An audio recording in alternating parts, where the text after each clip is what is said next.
Hi friends, welcome to my channel. మన ఛానల్ని ఎవరైతే ఫస్ట్ టైం చూస్తున్నారో ప్లీజ్ లైక్ అండ్ సబ్స్క్రైబ్ చేసుకోండి. ఈరోజు మామిడికాయ పప్పు ఎలా చేయాలో చూద్దాం. ముందుగా పప్పుని శుభ్రంగా కడుక్కోవాలి. ఒక 3-4 టైమ్స్ వాష్ చేసుకున్నాక అందులో వాటర్ వేసుకోండి. మీకు ఎంత కావాలంటే అంత వాటర్ వేసుకోండి. అండ్ మామిడికాయ ముక్కలు, పచ్చిమిర్చి అండ్ పసుపు, లిటిల్ బిట్ ఆఫ్ ఆయిల్ వేసుకొని ఒక్కసారి కలుపుకోవాలి.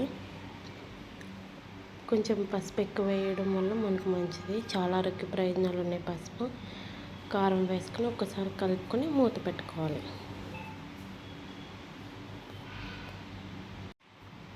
కలుపుకోవడం వల్ల అన్నీ పడతాయి పప్పుకి. మూత పెట్టుకొని ఒక 4-5 విజిల్స్ వస్తే సరిపోతుంది. విజిల్స్ కొంచెం చల్లారిన తర్వాత మెత్తగా మ్యాష్ చేసుకోవాలి పప్పుని. చూడండి నేను ఎలా మ్యాష్ చేస్తున్నానో అలా మ్యాష్ చేసుకోవాలి పప్పు అంతా. ఒక్కసారి మొత్తం కలుపుకొని మ్యాష్ చేసుకుంటే పప్పు అనేది ఉడకపోతుంది. నాకు 4-5 విజిల్స్ వచ్చినాయి, సరిపోయినాయి. మనం కొంచెం పల్చగా తినాలనుకుంటే వాటర్ అండ్ సాల్ట్ వేసుకొని ఒక్కసారి 5 మినిట్స్ గ్యాస్ మీద పెట్టాలి. ఇలాగ పప్పు మరుగుతూ ఉంటుంది. ఇప్పుడు మనం తాలింపు వేసుకుందాం, పోపు వేసుకుందాం.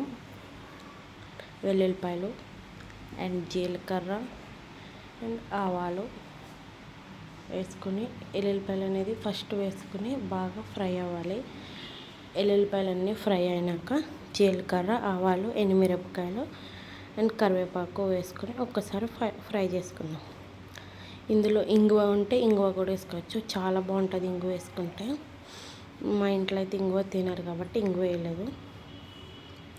ఒక్కసారి కలుపుకుంటూ మనకి పోపు అనేది రెడీ అయిపోయింది. ఇప్పుడు చూడండి, వాటర్ వేసుకున్నాం కదా, ఆ పప్పు మరుగుతుంది. ఎంత మరుగుతే అంత టేస్ట్ వస్తుంది. ఇప్పుడు మనం ముందుగా రెడీ చేసుకున్న పోపు వేసుకుని ఒక 2 మినిట్స్ ఉంటే ఎంతో టేస్టీ అయిన పప్పు మామిడికాయ ready. Please, thank you for watching. Subscribe చేసుకోండి. Please subscribe my channel. Thank you.